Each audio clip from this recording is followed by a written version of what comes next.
지난주에는 사탄의 고발을 기각시켜라 라는 제목으로 스가랴서 3장과 4장의 하나님 말씀을 선포했었습니다. 한 주간도 사탄의 고발이 아닌 성령님에 의한 죄 자각으로 성전의 기름을 계속 공급하는 나무와 같은 하나님 사람으로 사셨는지요. 오늘은 두루마리에 적힌 글이라는 제목으로 스가랴서 5장 그리고 6장까지 특별 계시를 선포하고자 합니다. 다 함께 따라하겠습니다. 두루마리에 적힌 글. 우리는 두루마리의 글을 보고 있습니까? 두루마리는 오늘날 책이라고 하면 이해가 쉬울 것입니다.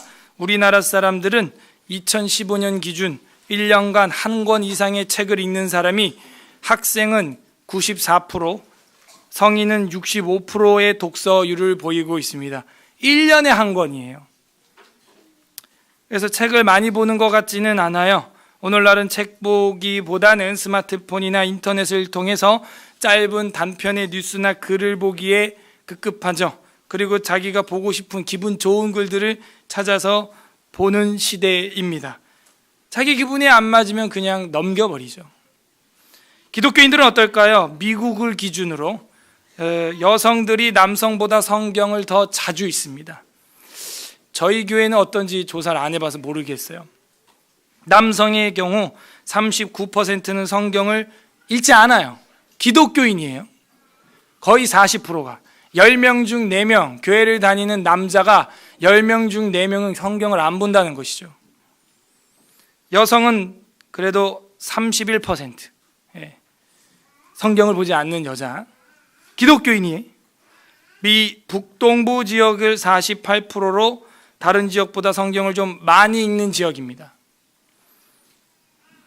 성경을 개인적으로 얼마나 많이 읽는가라는 질문에 1000명을 대상으로 조사를 했더니 성경을 전체적으로 읽는다, 전체를 읽어봤다 라고 말하는 사람 11%. 전체를 질문자 1000명 중에서 성경을 읽는 사람이 전체의 11%. 1000명 중에서 한 10명. 근데 그 중에서 성경을 다 전체를 읽어봤다 하는 사람이 9%. 그죠? 110명 중에서도 9%가 10명 정도. 그리고 대부분은 절반 읽었다, 부분적으로 읽었다, 문장만 읽는다, 전혀 읽지 않았다. 전혀 읽지 않았다도 10%. 그래서 성경을 전체를 읽는다라는 것은 아주 극소수들의 택자들만 읽는 것처럼 조사에서 나타나고 있습니다. 오늘 본문 스가랴서에는 아주 큰 두루마리 책이 날아갑니다. 여기에 복의 말만 있다면 우리는 사실 계속 보겠죠. 복의 말만 읽다면은 아무런 부담이 없어요. 하지만 온 땅 위에 내리는 저주가 기록되어 있다. 근데 제일 큰 책이에요. 제일 많은 지면에 아래. 주일 아침부터 부담되기는 하지만 성경이 말하고 있기 때문에 저도 말할 수밖에 없는 것이죠.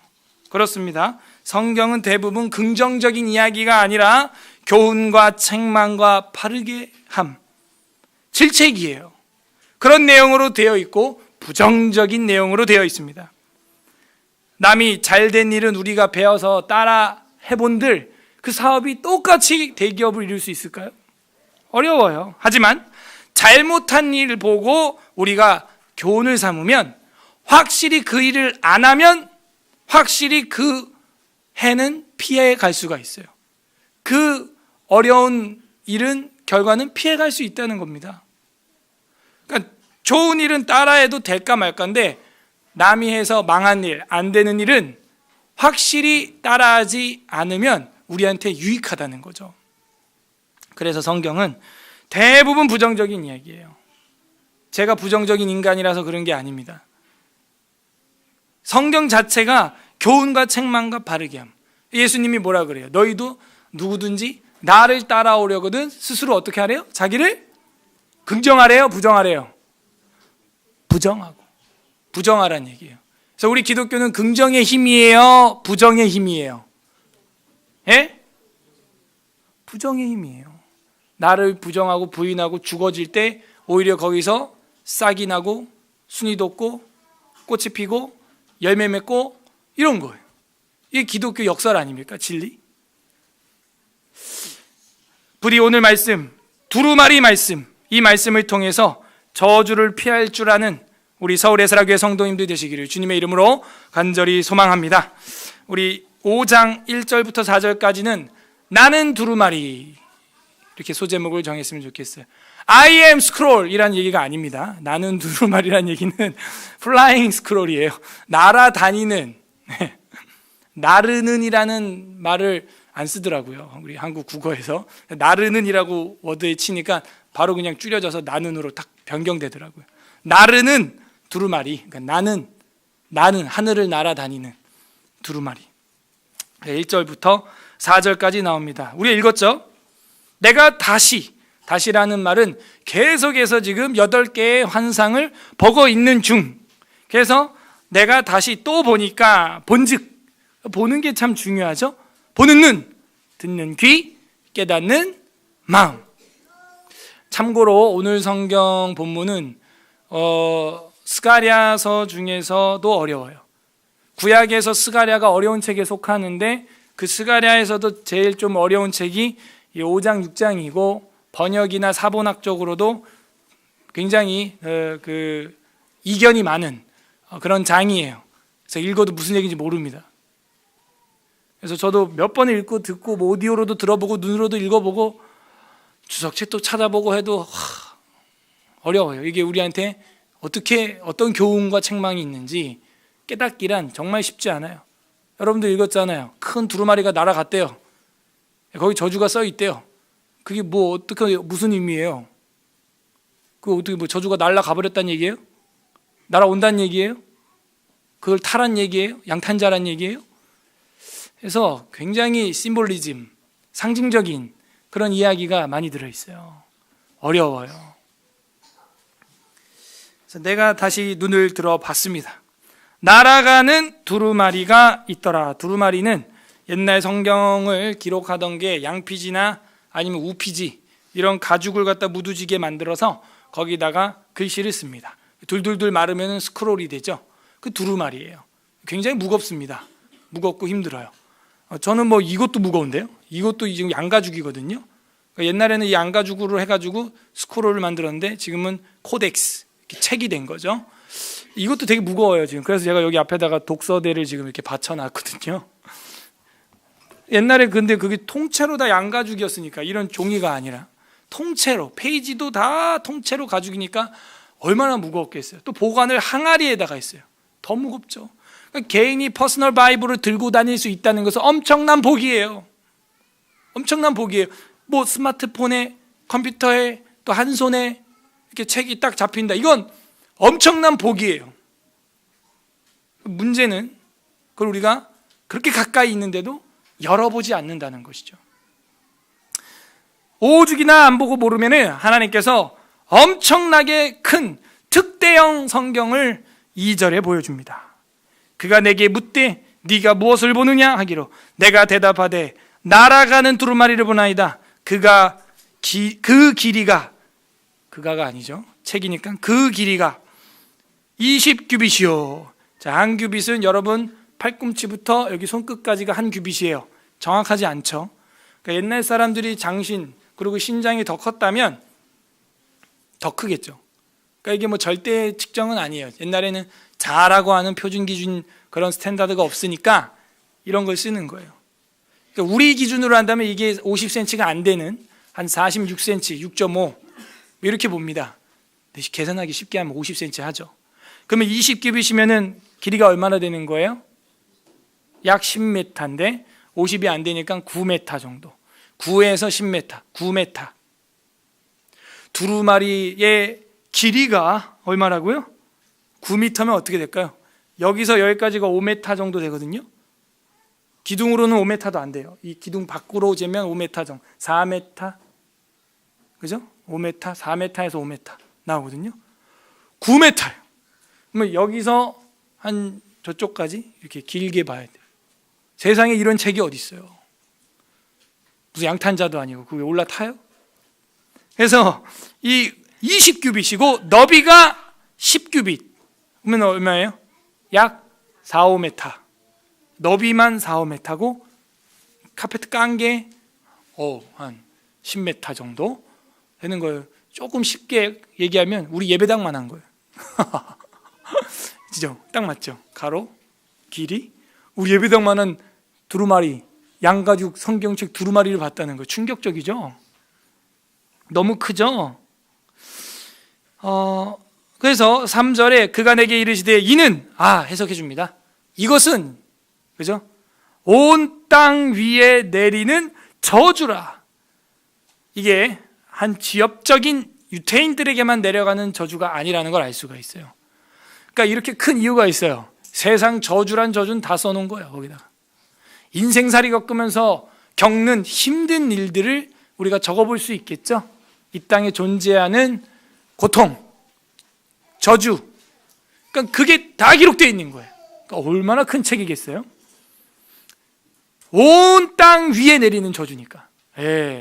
저주란 저주는 다 들어있는 거예요.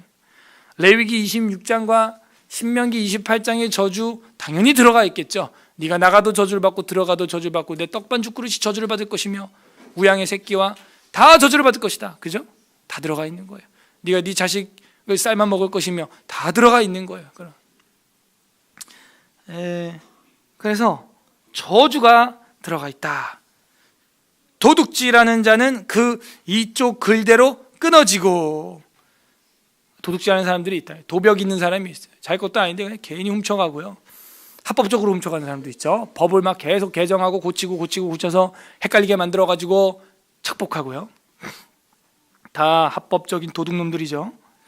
맹세하는 자는 그 저쪽 글대로 끊어지리라. 맹세한다, 어떻게 해주겠다, 약속을 찰떡같이 해놓고 개떡같이 여기는 이런 사람들이 있어요. 거짓말 쉽게 하고 도둑질 쉽게 하고 그런 사람들은 다 끊어지리라 이렇게 표현하고 있어요. 끊어진다는 얘기는 뭘까요? 대를 이어갈 수 없다는 얘기입니다. 대를 이어갈 수 없다는 얘기는 자식을 못 낳고 못 낳는다는 얘기는 결혼도 못할 수도 있는 거죠. 더 나아가서는 젊어서 죽는 거예요. 홈리아 비느하스처럼. 그래서 저쪽 글대로 이쪽 글대로 뭐대로? 글대로. 어디에 적혀 있는 글입니까? 이게 성경책에 적혀 있는 글이죠. 이 두루마리에 적혀 있는 글이죠. 이것 좀 봐라 하면서 보여주는 거예요. 그리시삼과 에발산에서 복과 저주의 언약을 그렇게 맺었음에도 불구하고 이 인간들은 하나님 앞에 언약을 잊어버리는 거예요. 그래서 4절에 만군의 여호와께서 이르시되 내가 이것을 보냈나니 도둑의 집에도 들어가며 내 이름을 가리켜 망령되이 맹세하는 자의 집에도 들어가서. 그래서 우리가 함부로 맹세하면 안 됩니다. 그러면 우리 기독교인은 맹세해요 안 해요? 해요 안 해요? 해요 안 해요 여러분? 맹세해요 안 해요? 해요? 언제 해요? 세례 받을 때, 또 혼인 서약할 때, 그죠? 또 임직 받을 때, 그죠? 하네요? 맹세하지 말라 그러는데 여기가 문제가 아니고요. 뒤에 가서 예수님이 뭐라 그래요? 맹세하지 말라 도무지 하늘로도, 그죠? 땅으로도, 저 성전으로도 맹세하지 말라. 근데 왜 맹세했어요 여러분? 세례 받을 때 했고, 그죠? 했죠? 결혼식 때 네 했죠? 맹세했잖아요. 임직 받을 때 성경은 정확무한 말씀으로 믿으며 교회 치리에 복종하고 화평을 도모하겠느뇨? 네 해놓고 하지도 않잖아. 또 교회를 휘젓고, 그죠? 그러니까는 왜 맹세했어요? 예수님 하지 말라 그랬는데.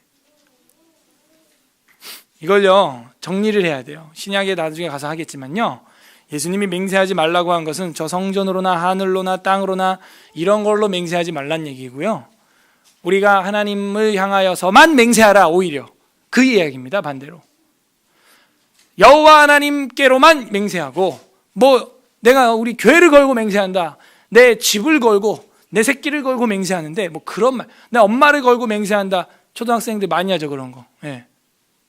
이상한 은어 써가면서 막 이러면서 나 엄마 걸고 맹세한다고 그런 말을 그런 거 하지 말라는 거야. 하나님 앞에서 맹세를 하고 하나님 앞에서 예 아니요 하라는 거예요. 오히려, 그죠? 그러니까 뭐 세례, 결혼, 임직 그때 맹세하는 것과 충돌나는 게 아닙니다. 이런 것도 우리가 잘못 배웠어요. 그러니까는 아무것도 뭐 맹세하지 말라 그래놓고 맹세를 하고 있는 이런 이상한 삶을 사는 것처럼 성도들이 인식을 하는데, 예수님이 말한 본문의 의미는 그게 아니에요. 그 당시 유태인들이 성전 봐라, 뭐 성전 걸고 맹세하고 뭐 별거 가지고 다 맹세하는 거예요. 그렇게 하지 말라는 거예요. 이해하셨죠? 그러면 여기 내 이름을 가르쳐 망령되이 맹세하는 자, 여기는 망령되이 맹세하는 자가 있다 하는 걸 알게 되었습니다. 그래서 그 맹세하는 자의 집에도 내가 들어가서 그거 끊어버릴 거다. 그의 집에 머무르며 그 집을 나무와 돌과 아울러 사르리라. 마치 아간의 집안을 아골골짜기에서 불태우듯 그렇게 하나님께서 처형하겠다 하는 것이죠. 하셨느니라 하니라. 5절. 자, 이러면서 단락이 넘어가고 동그라미 큰 게 남았죠, 여러분 성경책에. 1절에서 4절이 이러고 끝나요. 이게 어떤 의미인지 해석하기는 쉽지 않다는 이야기입니다. 제가 묵상해 보건대 하나님의 말씀을 두려움으로 받으라 이거예요. 두려움으로. 그리고 하나님의 말씀에는 저주의 이야기가 더 많다 이거예요. 실제로 그래요. 레위기나 신명기 보면은 나오거든요. 신명기 28장 한번 보시겠습니까? 지면에 우리가 분량만 체크를 해볼 텐데 다 읽지는 않겠어요. 303페이지 구약 303페이지 신명기 28장 1절부터 6절까지가 복의 이야기입니다. 그죠? 신명기 303 28장 1절. 네가 네 하나님 여호와의 말씀을 삼가 듣고 네가 오늘 내게 명령하는 그 모든 명령을 지켜 행하면, 조건절이에요. 하나님 말씀 안 지키면 아니라는 얘기입니다. 내 하나님 여호와께서 너를 세계 모든 민족 위에 뛰어나게 하실 것이라. 이러면 또 우린 아멘 이러죠. 아멘 해야죠. 모든 민족 위에 뛰어나게 해주신다는데. 네가 내 하나님 여호와의 말씀을 청종하면 이 모든 복이 내게 임하며 내게 이르리니. 오 할렐루야. 성읍에서 복을 받고 들에서도 복을 받을 것이며 아멘. 내 모든 자녀와 내 토지의 소산과 내 짐승의 새끼와 소와 양의 새끼가 복을 받을 것이며 할렐루야. 내 광주리와 떡반죽 그릇이 복을 받을 것이며 아멘. 네가 들어와도 복을 받고 나가도 복을 받을 것이니라 할렐루야. 여기까지밖에 안 읽어. 문제는 7절 보세요. 여호와께서 너를 대적하기 위해 일어난 적군들을 내 앞에서 패하게 하시리라. 그들이 한 길로 너를 치러 왔으나 내 앞에서 7길로 도망하리라 하면서 이제 대적을 이제 물리치신다 하는 이야기를 하고 나서 이어지는 이야기가 14절에 네가 오늘 너희에게 명령하는 그 말씀을 떠나 좌로나 우로나 치우치지 아니하고 다른 신을 따라 섬기지 아니하면 그렇게 될 거다. 알겠지? 그런 얘기를 해 주십니다. 그리고 나서 15절부터 네가 만약에, 또 만일이죠, 조건절이죠, 내 하나님 여호와의 말씀에 순종하지 아니하여, 반대예요. 1절의 반대 15절 평행이죠. 순종하지 아니하여 내가 오늘 네게 명령하는 그의 모든 명령과 규례를 지켜 행하지 아니하면 이 모든 저주가 내게 임하여 네게 이를 것이니 네가 성읍에서도 저주를 받을 것이며 들에서도 저주를 받을 것이요. 왜 이 아멘 안 해? 또 저주 받을 때는 아멘이 안 나와, 그죠? 또 내 광주리와 내 떡반죽 그릇이 저주를 받을 것이요. 내 몸의 소생과 내 토지의 소산과 내 소와 양의 새끼 저주 다 받을 거다. 아멘. 네가 들어와도 저주를 받고 나가도 저주를 받을 것이라. 아멘. 이러고 끝나야 되는데 이게요 계속 가. 뒤에까지 갑니다. 뭐 엄청나요. 22절 여호와께서 폐병과 열병과 염증과 학질과 한재와 풍재와 썩는 재앙으로. 북한도 결핵으로 죽는 사람이 그렇게 많대요. 결핵, 기흉, 폐 공기 차서 죽는 거 엄청 많습니다. 간단한 치료면 다 그 낫는 병인데 그게 안 돼요 지금.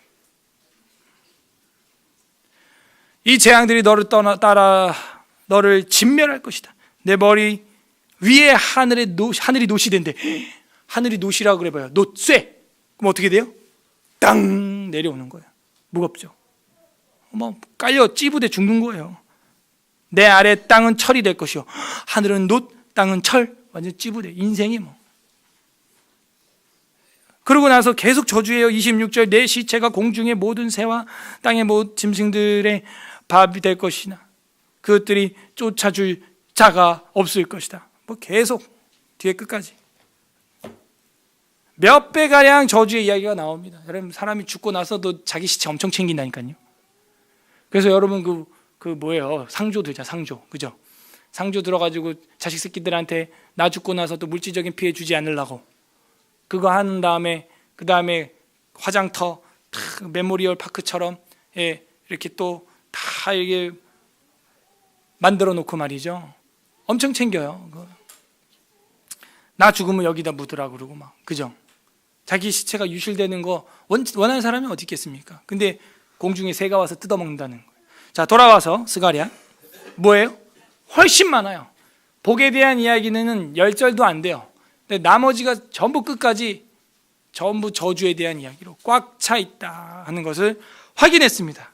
그러므로 두루마리에 적힌 글을 우리가 보면서 깨달을 것은 두려움으로 떨며 하나님의 말씀을 받으라 하는 것이죠. 저주의 글만 읽어도 이렇게 많다, 배울 게 이렇게 많다 하는 거예요. 그런데 우리는 퍼스널 바이블, 개인 성경책이 있음에도 보거나 읽거나 하지 않는 그런 시대에 편안하고 안락하게 살아가고 있습니다. 다음 5절부터 11절까지는 에바 속의 여인. 에바는 측정, 부피나 이런 곡물의 양을 측정하는 단위죠.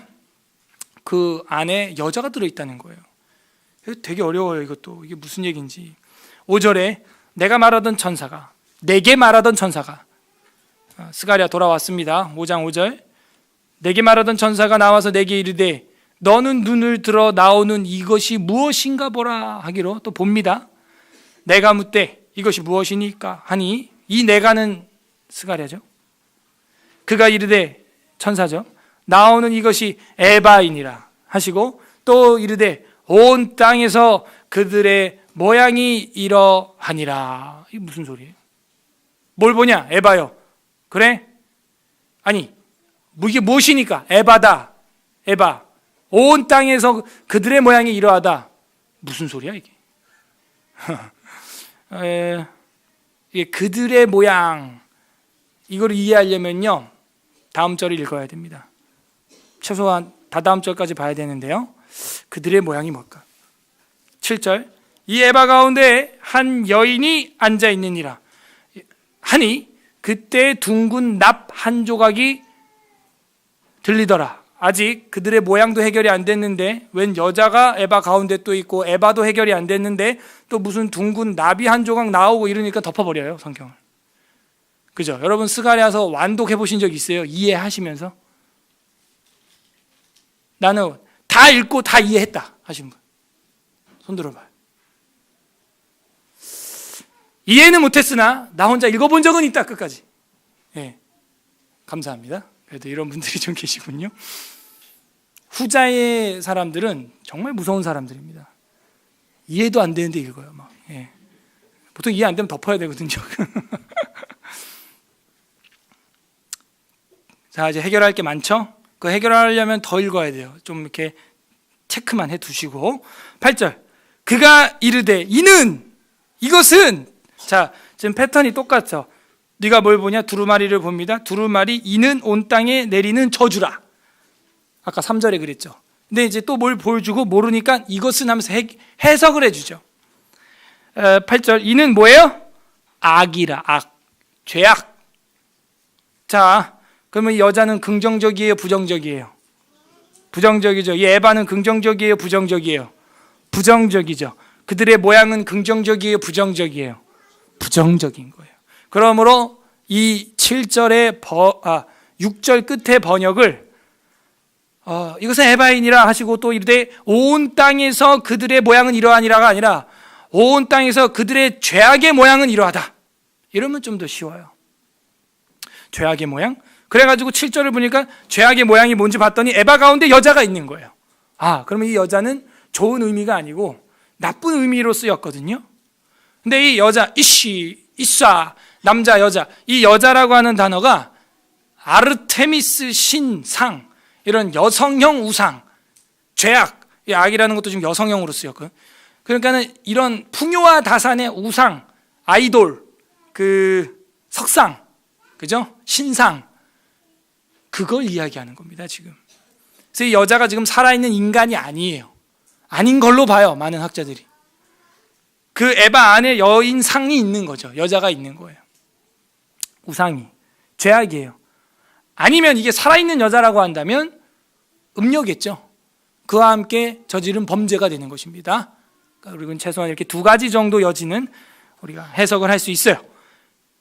그래서 그 여자가 있는데 하나님이 둥근 납 한 조각을 들어가지고 왔어요. 이 납으로 이제 나중에 덮어버리는데, 예, 그런 용도로 씁니다. 자, 우리 8절 봅니다. 그가 이르되 이는 악이라 하고 그 여인을 에바 속으로 던져 넣고 납 조각을 에바 아기 위에 던져 덮었다. 자, 그 우상을 던지고 납으로 뚜껑을 쾅 닫아버렸어요. 보기 싫다는 거죠. 봉인한 거예요. 봉함한 것입니다. 근데 핵시설 뭐예요? 벙커 납으로 이렇게 탁 해서 방사선 못 들어오게 이렇게 하죠. 똑같아요. 흔하게 사용하는 광물인 겁니다. 납이라고 하는 것은. 덮어버렸어. 9절 내가 또 눈을 들어본 즉 두 여인이 나오는데 이 여자는 아까 납 속에 들어간 그 여자랑 달라요. 이 에바도 이게 크기가 에바가 얼마나 되냐면은 약 24리터 정도 됩니다. 24리터 정도 되니까 1.5리터가 이만큼이죠. 이런 게 한 20개 있다. 20개 있다. 생각하면 돼요. 그러니까 한 사람 들어가는 사이즈예요. 딱 거의 부피가 말이죠. 거기 그 우상을 집어 던져놓고 납으로 봉하고 있는데 또 다른 여자예요. 이거는 두 여자가 나왔어요. 두 여인이 나오는데 학의 날개 같은 날개가 있고, 학 새죠. 그러니까 제가 볼 땐 천사 같은데요, 그죠? 그 날개에 바람이 있더라. 그들이 그 에바를 천지 사이로 하늘로 들어 올라갔다는 얘기예요. 10절 내가 내게 말하는 천사에게 묻되 그들이 에바를 어디로 옮겨 가나이까 하니, 봐봐요. 그 지칭을 할 때 그 에바를 어디로 옮겨가냐 그러죠. 그 여인을 어디로 데려갑니까? 이렇게 얘기하지 않아요. 그래서 제가 볼 때는 그 우상으로 해석하는 게 맞습니다. 11절 그가 내게 이르되 그들이 시나의 땅으로 가서 그것을 위하여 집을 지으려 함이니라. 이게 긍정적인 이야기인가요? 좀 부정적인 이야기인가요? 헷갈려요. 시날이 갑자기 나와요. 시날 땅이 어디예요? 바벨론, 바벨탑. 창세기 11장 기억나세요? 창세기 10장 11장 시날 평지, 거기에 바벨탑을 쌓았었죠. 바빌론, 지금 역사적 배경이 뭐예요? 신바빌론, 포로 기환. 그런데 성전 건축 멈췄음. 그러니까 그 우상을 들고 어디로 가요? 그 바벨론 본거지로 가는데 거기서 집을 짓는다? 좋은 게 아니죠. 거기다가 집을 지으려 함이라. 준공되면 그것이 제 처소에 머물게 되리라 하셨더라 하는 거예요. 그래서 제가 보는 이 두 번째 에바 속 여인, 이 그림은 우상 숭배를 하고 있는 그 백성들로 하여금 인식하게 해주는데 바벨론산 우상 숭배를 하고 있다는 거예요. 원래 있던 데 갖다 놔. 그 신전에 걷다 지어 신전. 지금 새로 건축되는 이 예루살렘 터에 이건 필요 없어 지금. 그런 이야기. 우리도 돌아볼 수 있죠. 저와 여러분의 에바 속에 우상이 뭐가 있을 수 있다는 거예요. 그걸 인식하고 뭐 해야 돼요? 회개하라는 거예요. 회개. 그래서 에바 속의 여인이 주는 교훈은 나의 에바 속의 여인, 우상을 인식하고 돌려놔. 원래 자리로 돌려놓으라는 거예요. 회개하라는 거예요. 아셨죠? 그리고 6장을 보면 이게 좀 연결이 돼요, 스토리가.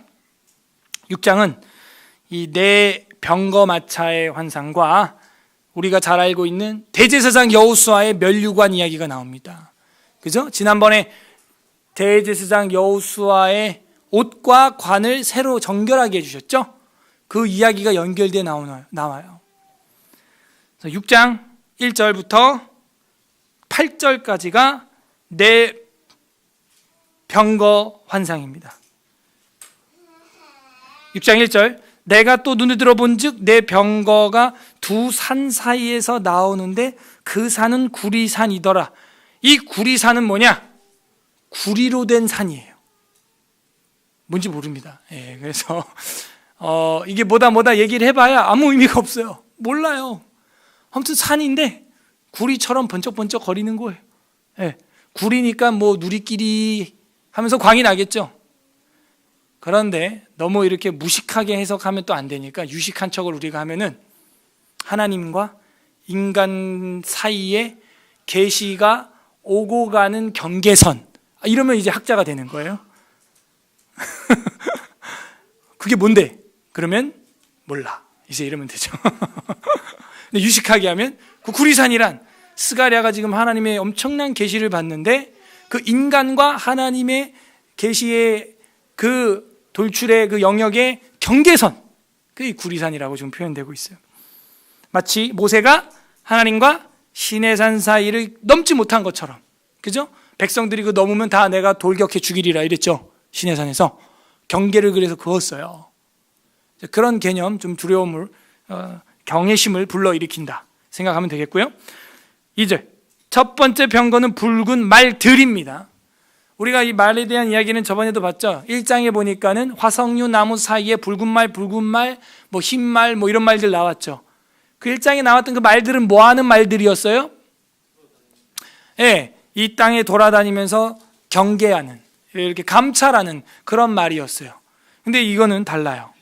붉은 말들이고 여러 말입니다. 둘째, 병거는 검은 말들이고 여러 말들이고 병거도 있다는 걸 우리가 알게 되었어요. 3절에도 역시 셋째 병거는 흰 말들이고 넷째 병거는 어룽지고 건장한 말들이 메었는지라. 내가 내게 말하는 천사에게 물어 이르되 주님, 이것들은 무엇이니까 하니 천사가 대답하여 이르되 이는, 여기 또 해석해 준다, 그죠? 이는 이랬죠. 하늘의 내 바람인데, 해석이 더 어려워, 그죠? 바람? 하늘의 내 바람인데 온 세상의 주 앞에서 있다가 나가는 것이라. 자, 온 세상의 주 앞에 서 있다 나가는 것이니까 주님의 종들인 것 같고 주님의 시종들인 것 같은데 말들로 표현되어 있으므로 예측컨대 엘리사의 눈에 보였던 그 여호와 하나님의 불말과 불병거들이 아니냐, 군대들. 이거는 정찰이 아니라 뭐예요? 공격형 기마 전차. 1장은 정찰병, 기마 정찰병이고 이거는 기마 전차, 공격형 기마 전차.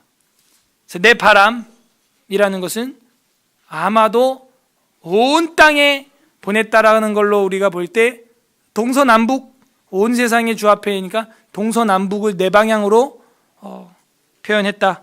그렇게 볼 수 있어요.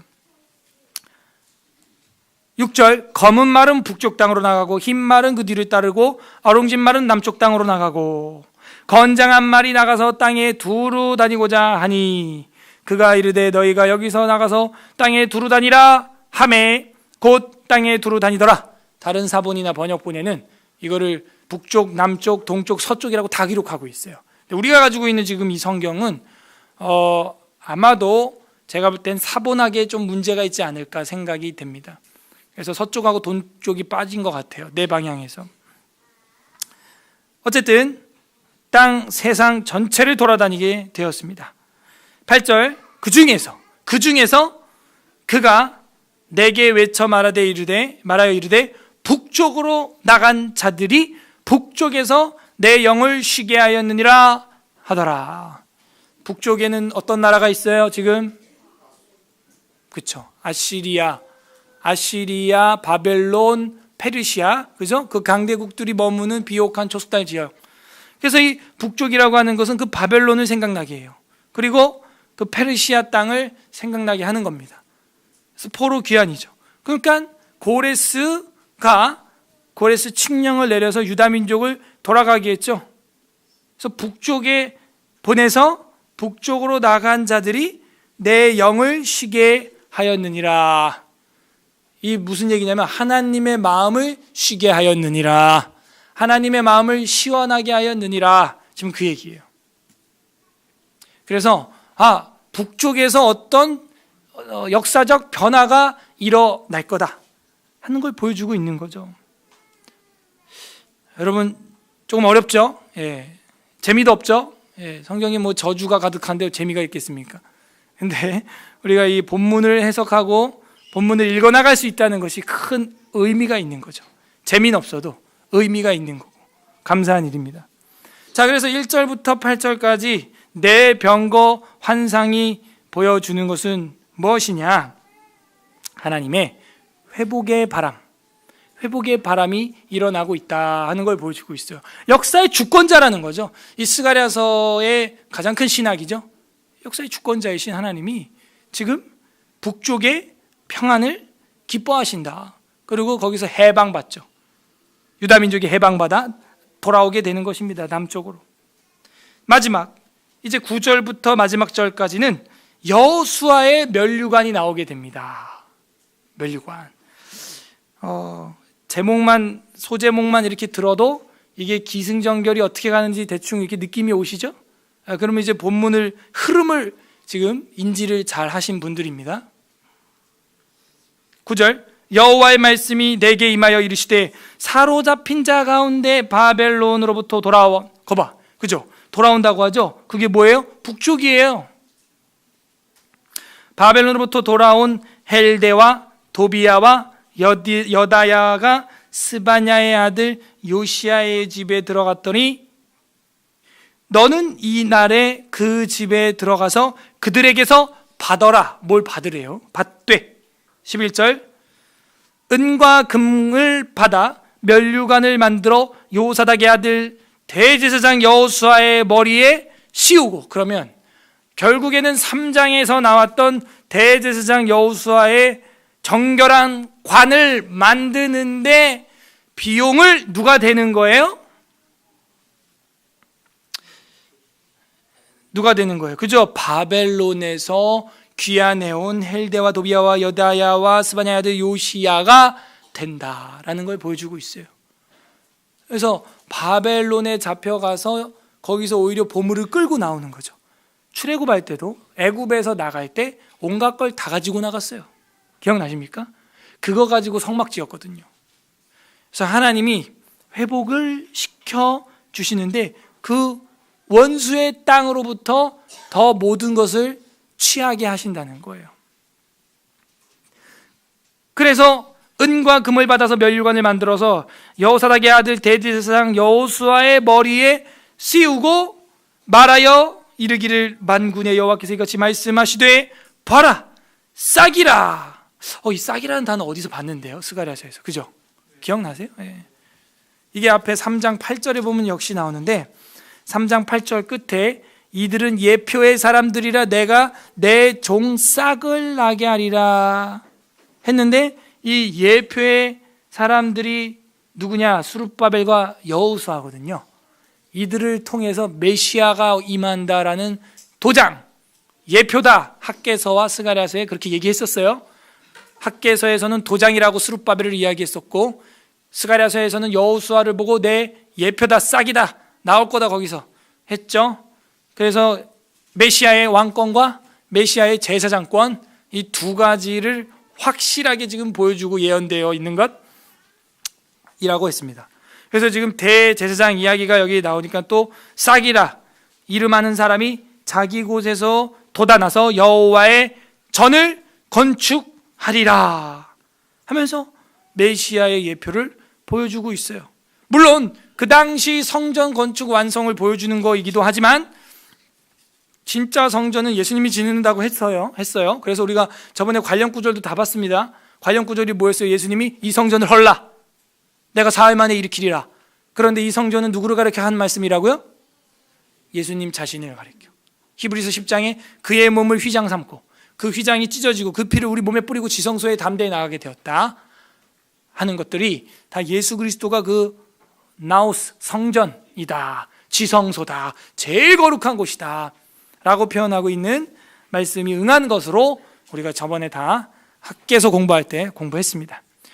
자, 13절 그가 여호와의 전을 건축하고, 성전이죠, 영광도 얻고 그 자리에 앉아서 다스릴 것이요 또 제사장이 자기 자리에 있으리니 이 둘 사이에 평화의 의논이 있으리라 하셨다 하고, 그러니까 여호와의 전을 건축하고 영광도 있다는 거예요. 그러니까 뭐예요? 포로기한 공동체가 중단되어 있는 지금 학계, 스가랴, 에스라, 느헤미야 시대의 성전을 완공하게 될 것이고 영광도 얻게 될 것이라는 거죠. 그죠? 그리고 거기 앉아서 다스릴 것이고 또 제사장이 자기 자리에 있으리니 이 둘 사이에 평화의 의논이 있으리라 하셨다 하고, 그 면류관은 아까 얘기한 대로 헬렌과 도비아와 여디다와 스바냐의 아들 요시아라고 했는데 여기는 헨이라고 되어 있어요. 아들이 둘이든지 사분하게 오류가 난 것이 둘 중에 하나입니다.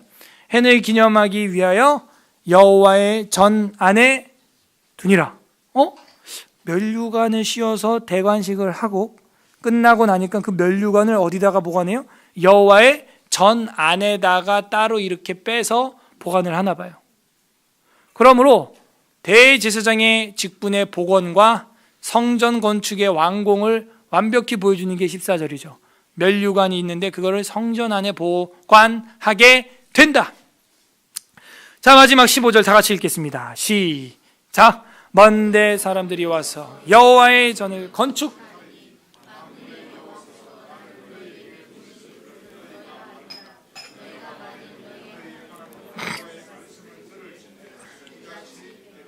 먼데 사람들이 와가지고 여호와의 전을 건축한다는 거예요. 바벨론에서 포로되어 온 사람들이 온갖 돈과 재료, 느헤미야, 에스라 할 것 없이 온갖 것들을 왕에게 조서를 올려서 또 청구를 합니다. 엄청난 금, 은 이런 것들을 받아서 가요. 그래서 이것을 완수하게 됩니다. 여호와의 말씀을 어떻게 할진데 들을진데 이러니까는 별로 안 와닿는데요. 쉐마예요, 쉐마. 여호와의 말씀을 순종할진데 그러면 이렇게 된다 이 얘기죠. 하나님의 말씀을 순종하면 이렇게 된다는 거예요. 자, 그래서 마지막 이 6장 10절에서 15절까지 보여주는 여호수아의 면류관은 바로 하나님의 회복의 바람을 볼 뿐만이 아니고 내병거를 통해서 볼 뿐만이 아니고 경험하게 되고 순종하면 너희가 그거를 체험하게 된다는 거예요. 경험하게 된다는 거죠. 자, 그러면은 우리가 정리를 해볼까요? 5장부터 6장이 보여주는 그 흐름, 문맥의 흐름을 보게 되면 제일 먼저 하나님의 저주의 말씀을, 경고의 말씀을 두려움과 떨림으로 들으라는 거예요. 그러고 너 안에 있는 에바 속 우상이 뭔지 발견하여 원래 자리로 돌려두고 그리고 회개하라는 것이죠. 그러면 내 바람을 일으킬 것이다. 그래서 내가 특별히 북쪽 바람, 내 그걸 기뻐하는데 거기를 쉬게 하여서 내 마음을 시원케 할 것이다.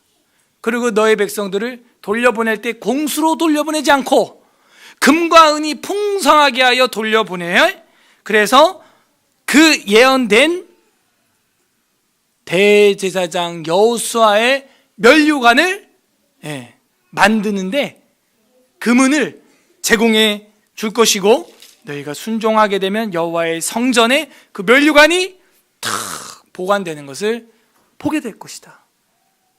처음에는 좀 찜찜했는데 그죠? 뒤로 가니까는 아멘이 나오죠.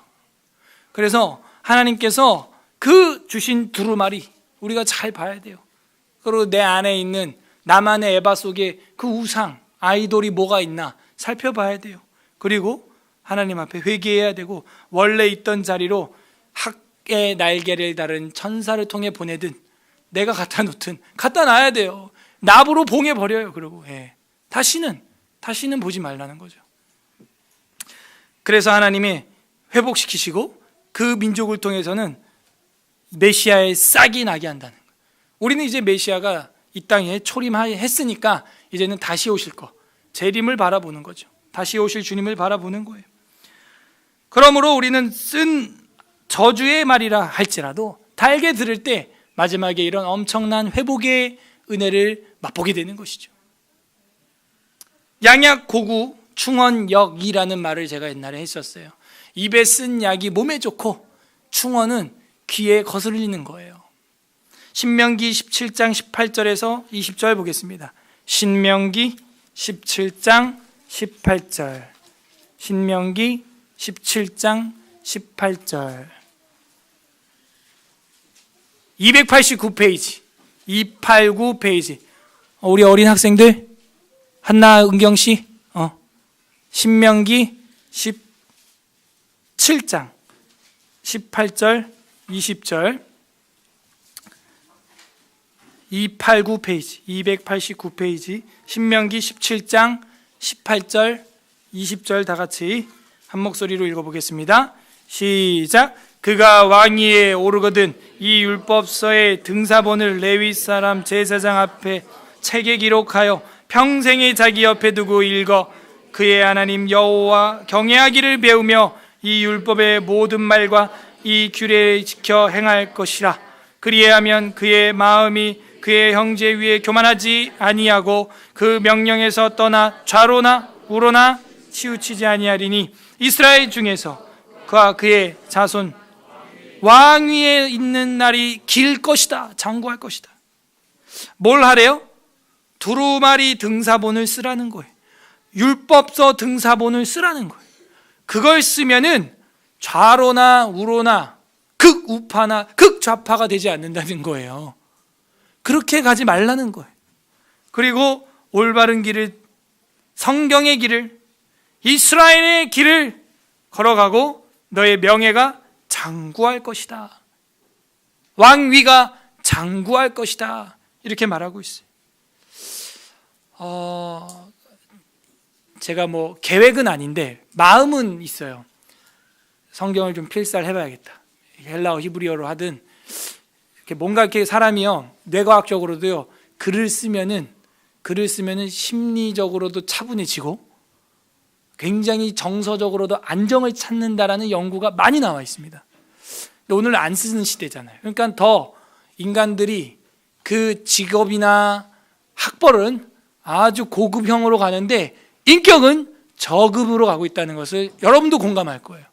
아니 저런 사회적 직분을 갖고 있는 사람의 인격이 저것밖에 안 되나? 라고 생각될 때가 요즘에 너무 많고 빈번해서 뭔가 문제가 있다. 전 생각이 드는 거예요.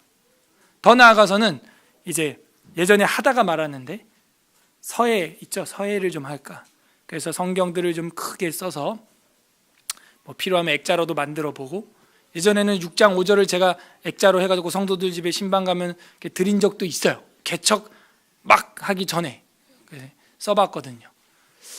그래서 그런 말씀들을 쓰고 읽고 그 두루마리를 등사본 뜨고 말이죠. 하라는 이유가 분명히 있을 거라고 전 생각이 들어요. 그것도 그냥 길 가는 고아와 객과 과부들에게 해라 그게 아니에요. 왕들한테 로얄 에듀케이션 아닙니까 지금 이게? 왕들한테 귀족들한테 왕위에 오르거든 그렇게 하라는 거예요 지금. 근데 우리는 제일 고급을 안 해요 지금. 안 해요. 그냥 뭐 그냥 타이핑으로 그냥 하고 이러고 끝내는 거예요. 그래서 경건일주도 제가 써라 하는 이유가 뭐 그 써갖고 저한테 득볼 게 뭐가 있어요. 다 여러분의 마음과 영혼을 위하여 쓰라는 거고 이 땅의 것은 금생에 약간의 유익이 있지만 이 경건은 금생과 내생의 유익이 있기 때문에 한번 해보자. 경건일주일 써보자. 이제 이런 거 아니겠어요. 그래서 우리가 이 등사본을 쓴다는 개념을 좀 마음에 많이 좀 새겨야겠습니다. 예레미야 36장 20절에서 23절은 그 반대의 사람이 나옵니다. 한번 보겠습니다. 예레미야 36장 20절. 예레미야 36장 20절. 예레미야 36장 20절.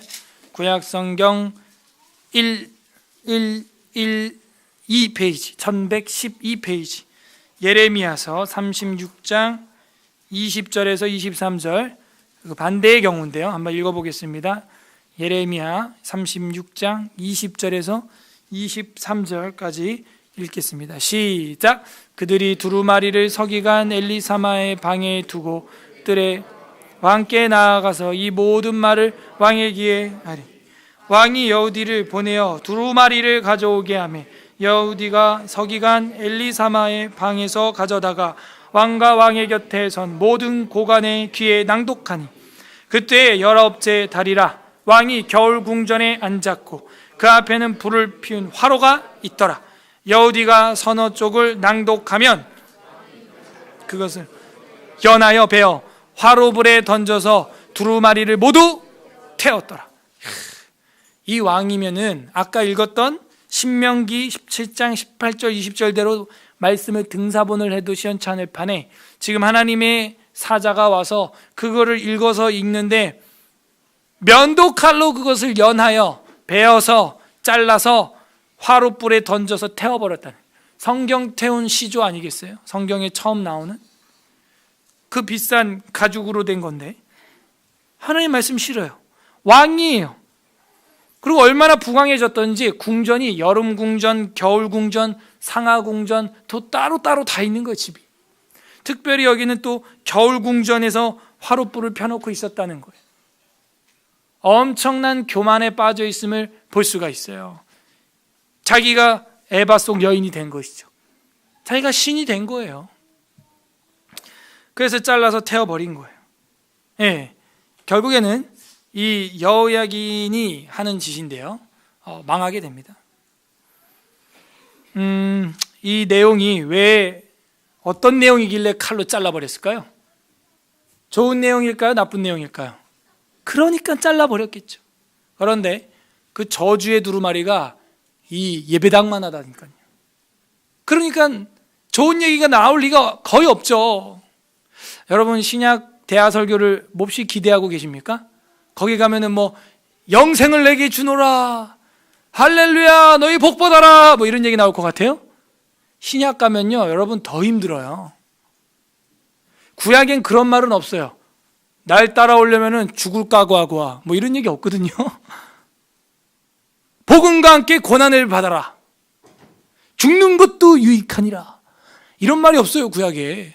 뭐 신약 가면은 뭐 신세계가 확 열릴 것 같아요? 대하설교할 때 뭐 천국을 날아다닐 것 같아요? 더 어렵고 더 우리 담임 부정적으로 변했다고 할걸요 여러분이. 계시록 가봐요. 주 안에서 죽는 자들은 복이 있도다, 성령이 그러하다 하니 뭐 할 말이 없어. 그냥 뭐 죽어요, 죽으래. 신약 가면 더 어려워요. 그러니까 이 구약에서 마음껏 더 은혜를 누리셔야 돼요 여러분이. 이거만큼 쉽고 편한 장이 없어요. 예. 신약 가면 더 어려워요. 베드로야 네가 나를 3번 부인할 것이다. 근데 내가 너를 위해서 기도할 거야. 그리고 마지막에는 네가 띠띠고 다니지 못한다. 결국 순교해요 베드로도. 자, 다시 돌아와서 부정적인 이야기가 많으니까 찢어버리는 거예요. 잘라버리고 태워버리는 거예요.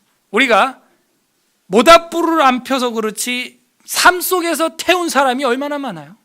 안 봐, 성경을. 두루마리 안 펼쳐봐요. 아우 지겨워. 레위기. 졸릴 때, 잠에 안 올 때나 이제 보자. 수면제요 레위기는. 그죠? 그런 사람들은 신앙이 내 위기, 제가 하는 얘기죠. 내 위기. 위기예요 위기. 에스겔 2장 9절 우리가 공부 다 했는데요, 10절 보겠습니다. 에스겔 2장 9절 10절. 지금 이 역사적 배경에서 하나님이 하실 말씀은 이거밖에 없다 하는 것을 이미도 공부했어요. 예레미야 다음에 있죠. 에스겔 2장 9절 1153페이지 1153 페이지 다 같이 읽어보겠습니다. 에스겔 2장 9절 10절 시작. 내가 보니 보라 한 손이 나를 향하여 펴지고 보라 그 안에 두루마리 책이 있더라. 그가 그것을 내 앞에 펴시니 그 안팎에 글이 있는데 그 안에 애가와 애곡과 재앙의 말이 기록되었더라. 안팎으로 글이 가득 찬 두루마리를 봤는데요, 내용이 축복과 복과 뭐 그런 거 없어요. 애가와, 슬픈 노래죠, 애곡과 장송곡이죠. 재앙의 말만 가득하다는 거예요. 그래서 제가 모두에 말씀드렸지만은 잘된 일, 그거는 우리가 잘하면 다 복받게 돼 있고요. 잘못된 일들은 우리가 예지주시해가지고 피해가야 돼. 그래서 그 어둠의 길에 구렁텅이에 빠지면 안 되는 것입니다. 웨스트민스터 신앙고백서 제1장 4항에 보게 되면, 성경 제1장 4항, 성경에는 권위가 있다. 그죠? 우리 기독교 안에는 권위가 있습니다. 그것은 말씀의 권위예요. 그래서 말씀 전하는 강단을 제일 가운데 예배당에 배치를 했고, 강단 제일 앞에 가운데 성경책을 배치하는 이유도 그런 의미가 있는 것이죠. 성경에는 권위가 있습니다. 그 권위 때문에 우리는 성경을 믿고 순종해야 하는 것입니다. 이게 무슨 얘기예요? 제가 없어도, 목사가 없어도 제가 성경을 읽어보니까 이렇고 저렇고, 성경은 여러분 이렇게 쓰여졌고 엄청난 능력이고, 이런 말이 필요 없다는 거예요. 이 세상에 목사가 한 명도 없어도, 신학교가 하나도 없어도 성경책만 있는 그 존재 자체만으로도 권위가 있다는 거예요. 거기 자체. 사람이 부여한 것도 아니고, 교회 단체가 인정해야 성경이 권위가 있는 것도 아니란 얘기예요. 성경의 자증성, 스스로 증언은 하고 있어요. 그거를. 그래서 우리는 그 권위 때문에 성경을 믿고 순종해야 하는 것이지, 누가 가르치고 이렇게 해야 된다고 그러고 해서가 아니에요. 성경의 권위는 어떤 사람이나 교회의 증거에 의해서 좌우되는 것이 아니고, 그것의 저자이시요 진리 자체이신 하나님께 전적으로 달려 있다. 그러므로 우리가 성경의 권위를 받아들여야 하는 것은 그것이 하나님의 말씀이기 때문이다 하는 것입니다. 그래서 교회를 돌보고 사랑하고 내 이웃을 내 몸처럼 돌보고 관심 갖고, 이게 뭐예요? 세상 사람도 NGO 단체가 있으니까 그게 아니고요, 하나님 말씀이 저랑 여러분에게 그렇게 요구하고 있기 때문이죠. 모든 기준은 그 진리 자체에 있다는 거예요. 근데 오늘날은 이 민주주의라는 것을 과도하게 진행시켜버리면 민주주의도 안 되는 해체주의가 됩니다. 제가 볼 땐 그래요. 사사건건 시시콜콜 다 투표하자, 이런 식으로 해봐요. 민주주의. 그죠? 그러면요, 아무것도 못해요. 그럴 것 같으면은 우리가 투표할 일이 일상다반사죠. 근데 지금 뭐예요? 헌법이라는 걸 만들어서 1임을 한 거죠.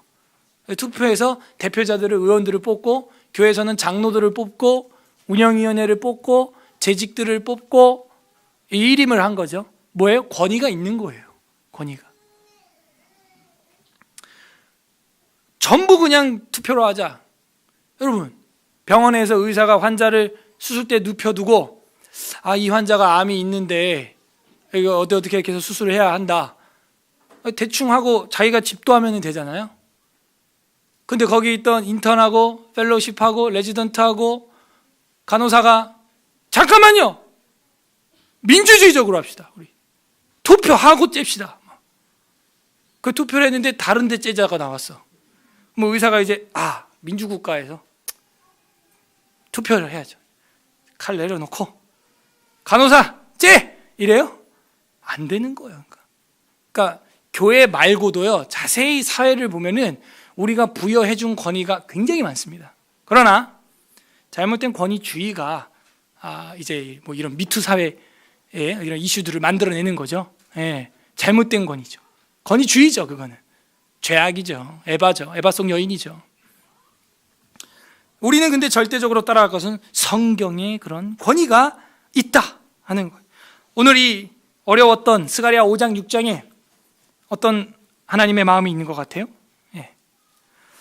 우리에게 영혼의 지도인 두루마리를 보여주시고 바른 길로 인도하사 아름답게 면류관을 회복시켜 주시고자 하는, 성전을 재건시켜 주시고자 하는 그 하나님의 마음이 들어있는 거예요. 이 길로 와라, 이 길로 와라, 부모가 가르쳐준 이유가 거기 있는 거죠. 각자 적용을 해보세요. 한약을 먹는 마음으로 성경을 먹어야 돼요. 저주가 앞뒤로 가득하고 이 예배당만한 분량이 다 저주라 할지라도 우리가 하나님의 말씀이라면 그 권위 앞에 아멘 하고 수구려야 하는 것입니다. 절대 복종이라는 것이죠. 목사한테 절대 복종하라는 얘기가 아닙니다. 그렇게 하다가는 이단에 빠질 확률이 커요. 그 2주 전에 또 대박이 났던데요. 아주 할렐루야. 만민중앙교회 이재록 씨의 그죠? 성추행, 성폭행이 지금 미투 운동으로 퍼져서 뉴스에 지금 다 탔어. 그러니까 하는 짓이 그래요. 네. 우리 집에 와봐. 왜 가? 가는 여자도 웃겨. 연락을 받았는데 신이 자기한테 전화한 것 같아서 전화기를 떨어뜨렸대. 저는 제가 전화하면 어떤 현상이 일어나는 줄 알아요? 누구세요? 야, 나 남궁현우 목사야. 청년들한테 그러면 목사님, 제 전화번호가 입력도 안 돼 있는 거예요.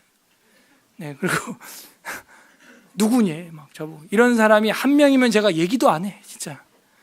여러분 주보 거표지에 제 전화번호가 있으니까 제발 입력을 하고 담임이 전화를 하면 대충 담임 목사구나 이 정도는 인식은 되게 뭐 떨려서 뭐 전화기를 떨어뜨리고 바라지도 않아요. 제가 욕이나 안 했으면 좋겠어요.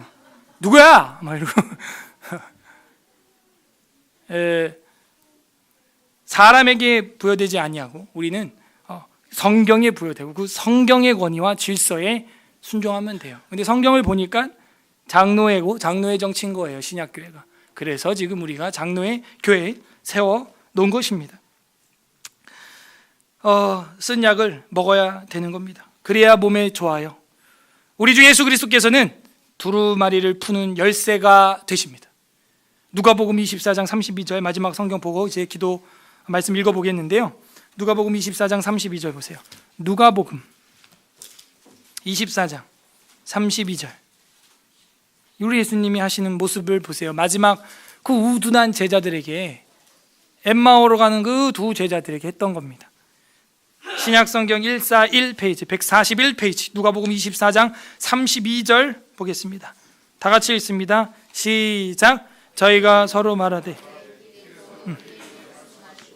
우리에게 성경을 풀어주실 때 우리 속에서 마음이 뜨겁지 아니하더냐 하시고 예수님이 하는 것도 뭐예요? 성경을 가지고 풀어주시고 그 성경으로 자기도 증거하시는 거예요. 44절 보세요. 또 이르시되 내가 너희와 함께 있을 때 너희에게 말한 바 곧 모세의 율법과 선지자의 글과 시편이 나를 가리켜 기록된 모든 것이 이루어져야 하리라 한 말이 이것이니라 하시고 45절 합독합니다. 45절 시작. 이에 그들의 마음을 열어 성경을 깨닫게 하시고 아까도 마음을 뜨겁게 하고 여기도 마음을 열어 깨닫게 하시고 시원하게 하시고 이런 게 성령의 역사예요. 오늘 몰랐던 스가랴 5장 6장이 이해가 되고 깨달아지는 것 이거 자체가 성령의 역사고 우리 마음을 깨닫게 하고 뜨겁게 하는 역사예요. 여기에 하나님이 함께 계시는 걸로 저희는 믿습니다. 그래서 우리 주 예수 그리스도께서는 이 구약의 모든 것 모세의 율법, 선지자, 시편 이 두루마리 엄청나게 큰 두루마리 이 전체를 푸는 열쇠가 되는 거예요. 이게 다 나에 대해서 이야기하는 거 아니냐. 나에 대해서. 우리가 스가랴 5장 6장을 궁금해했던 것만큼 구약 전체에서 궁금해하는 그 메시아가 누구냐? 이는 무엇이라? 이는 무엇이라? 알려준 것처럼 이는 예수 그리스도시니라 함으로 다 해결되는 거예요. 해석이 되는 거예요. 부디 성삼위일체 하나님께서 저랑 여러분의 마음을 열어서 마음을 뜨겁게 하시고 깨닫게 하셔서 두루마리의 말씀으로 말미암아 우리 영혼을 진단하고 우리의 우상을 버려 회복의 맛을 회복의 역사를 맛봄으로 하나님께 전을 건축하는 저랑 여러분이 되시기를 주님의 이름으로 간절히 소망합니다. 우리는 두루마리의 글을 보고 있습니까? 읽어봐야겠어요. 우리 스가랴 5장 6장 제 5장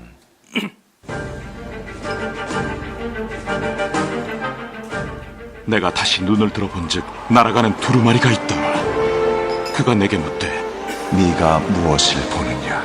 날아가는 두루마리를 보나이다. 그 길이가 20규빗이요 너비가 10규빗이니이다. 이는 온 땅 위에 내리는 저주라. 도둑질하는 자는 그 이쪽 글대로 끊어지고 맹세하는 자는 그 저쪽 글대로 끊어지리라. 만군의 여호와께서 이르시되 내가 이것을 보냈나니 도둑의 집에도 들어가며 내 이름을 가리켜 망령되이 맹세하는 자의 집에도 들어가서 그의 집에 머무르며 그 집을 나무와 돌과 아울러 사르리라 하셨느니라. 내게 말하던 천사가 나와서 내게 이르되 너는 눈을 들어 나오는 이것이 무엇인가 보라. 이것이 무엇이니이까? 나오는 이것이 에바이니라. 온 땅에서 그들의 모양이 이러하니라. 이 에바 가운데에는 한 여인이 앉았느니라. 그때 둥근 납 한 조각이 들리더라. 이는 악이라. 하고 그 여인을 에바 속으로 던져넣고 납 조각을 에바 아귀 위에 던져 덮더라. 내가 또 눈을 들어본즉 두 여인이 나오는데 닭의 날개 같은 날개가 있고 그 날개에 바람이 있더라. 그들이 그 에바를 천지 사이에 들었기로 내가 내게 말하는 천사에게 묻되 그들이 에바를 어디로 옮겨가나이까? 그들이 시날 땅으로 가서 그것을 위하여 집을 지으려 함이니라. 준공되면 그것이 제 처소에 머물게 되리라. 제6장.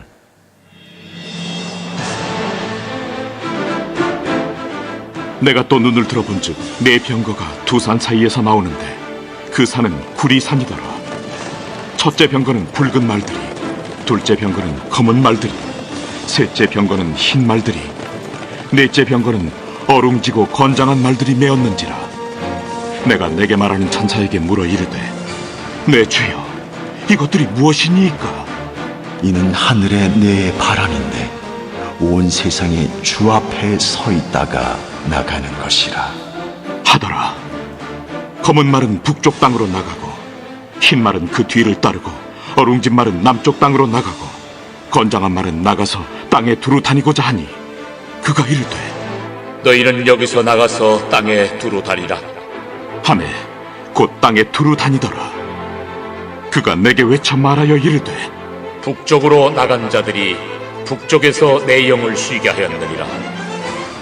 여호와의 말씀이 내게 임하여 이르시되 사로잡힌 자 가운데 바벨론에서부터 돌아온 헬데와 도비야와 여다야가 스바네의 아들 요시아의 집에 들어갔나니 너는 이날에 그 집에 들어가서 그들에게서 받되 은과 금을 받아 면류관을 만들어 요사닥의 아들 대제사장 요수아의 머리에 씌우고 말하여 이르기를 만군의 여호와께서 이같이 말씀하시되 보라 싹이라 이름하는 사람이 자기 곳에서 돋아나서 여호와의 전을 건축하리라.